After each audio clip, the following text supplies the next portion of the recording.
Good morning, esteemed jury members. My name is Adish, and my project is A Growing Culture Center for Agriculture and Skill Development, guided by architect Shripad Bhalerao sir. The idea of the project stemmed from an interest in food and agriculture and impacts of urbanization on the agricultural scenario of India, affecting food production and affordability. With expanding cities, the urban-rural fringe is the only barrier between farmlands and construction. With these areas seeing unorganized growth, we can observe a breakdown of hierarchy set by the city, changing land uses, and increased diversity in the population residing in the areas. Negative impacts most times overshadow the positive impact of this diversity, resulting in one prevailing over the other rather than a symbiotic integration of agricultural practices and related activities into the city. Populations impacted by this phenomena are mostly farmers, whose lands are divided into various land uses with very little left for viable farming practices, resulting in skilled agricultural workers being driven to do non-agricultural work in the city. Given these issues, the site is located in Nagpur, Maharashtra. The city has seen a steady rise in population over the years. The city is currently expanding with prominent urban-rural fringes, open spaces, and prevailing farmlands around Nagpur. There is scope for integrating agricultural activities into the city at various scales, so as to impact future expansion and better absorb agricultural communities in the urban environment. This map shows the various areas where integration can happen at various scales throughout the Nagpur city. In this map, we can see the projected population distribution along with the urbanization pattern. Both are prominent towards the southwest part of the city, mostly dictated by the Nagpur-Wardha highway.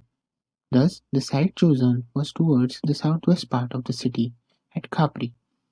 My site is proposed as a part of a Cotton Research Institute compound, where extensive research and development support is provided to farmers from around the region.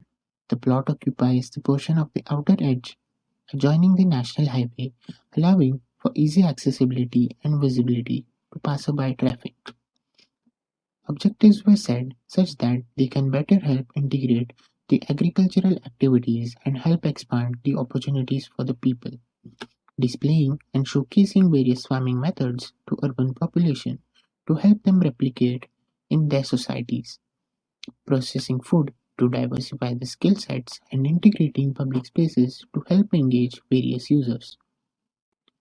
The built spaces can be connected to various users and their activities on site, helping understand the interaction with spaces and thus with one another. Various agricultural activities can be carried out on the site, which can help create a circular relationship, out of which these were the ones I chose to integrate into my design. With the national highway as the front, the most public space, the public park, along with kiosks, occupy the front, along with other activities occupying the central areas. The pathway drops people off at various points in the park. A restaurant, along with a plaza, allows for direct visual connect to the farms in the central portion. These farms are flanked on the sides by the processing unit and the institute, allowing for direct visual and physical connect.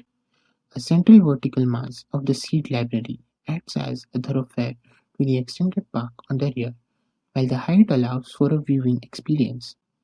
All of these masses are connected via a footover bridge and pathways, allowing for pause points throughout the site. This is the ground floor plan, where the yellow indicates the plaza opening up to the park in the front. The public park is targeted at people looking for leisure, with food kiosks and lot of pause points where visitors have plenty of options to stay engaged. In this section, we can see the points of interaction along with the visual anchor of the plaza structure. Some of its views from the park. The plaza consists of secluded seating and dining areas, divided by planted herbs and vegetables at various parts, allowing for informal seating and acting as a thoroughfare to other parts of the site. The section shows the transition from the public plaza to the farming areas in the central area. The structure of the plaza comprises of CLT posts which support the beam grid, topped with tinted polycarbonate sheets. This shows the individual parts along with various components. This is a view of the plaza at the entrance. The informal cafe in the plaza is overlooked by a rooftop garden, with formal dining areas and informal seating creating a pause point and providing views of the activities below. This view shows the seating area overlooking the park, while the plaza narrows down into a pathway which takes the visitors through the first part of the processing unit, a biogas plant which fulfills the energy requirements of the processing unit. The glass facade helps the visitors to look closely into the processes, while the farms provide a visual break before reaching the cafeteria and product sampling areas. The upper floor of the unit consists of a testing lab, solar dehydrators, and an indoor viewing gallery from where these activities can be observed.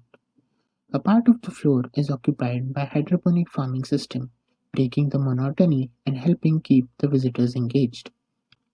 This section shows the processing unit with the viewing experience on either sides. The staircase leading to the upper floor and the cafeteria opening to the public park in the rear. This drawing shows the various components of the processing unit. A composite of rammed earth wall with CLT members creating large open space for factory floor, with the north facade being entirely glazed and the solar dehydrator area covered in polycarbonate sheet to allow for sunlight and heating. The various components of the biogas plant can be seen in this plan. Some views showing the visitors and the workers' experiences.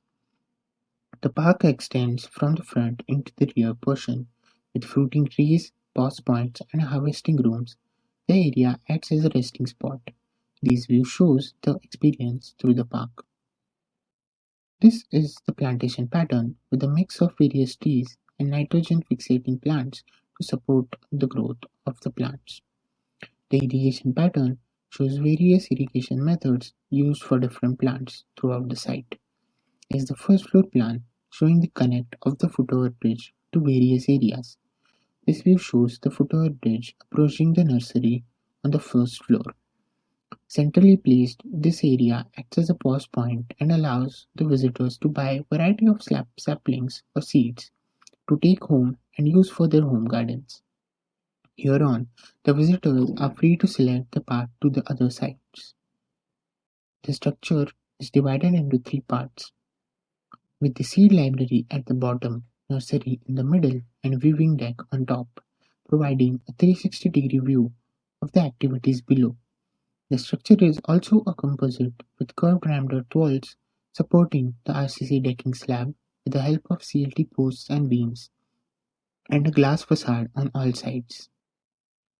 The section of the footover bridge takes the visitors through the aquaponic farm, where intensive vertical farming is done, along with the culture tanks, sumps, and management systems on display, creating a learning experience. This section shows the components of the farm, with some tanks maintaining level of water. Here we can see the footover bridge overlooking the various components of the farm. The structure is a CLT post and beam structure with glass facades and manual shading devices on the inside, supported on a raised deck, allowing for pipes and services under it. This is a view of the aquaponic farm from the footover bridge. The footover bridge then leads to a rooftop garden placed over the institute, managed by volunteers and farmers learning at the institute. The garden overlooks demonstration farms, and this pause point allows the visitors to interact directly with the farmers and volunteers. The institute below has information display areas and a courtyard which opens into the instruction rooms and administrative areas. A view of the rooftop garden, the roof plan. The various components come together to form the development center. The elevations show the different sides responding to light, visual stimulus, and anchor volumes, and shading techniques to counter harsh sunlight. These are some of the details of the processing unit, with louvered facade and shaded walkway on the southern side, and open glaze facade on the north. The section of the seed library and aquaponic farm showing connect to bridge and structural components. The pavement details allow for controlled water seepage and slopes toward the softscape. The detail on the left shows the rooftop garden layers.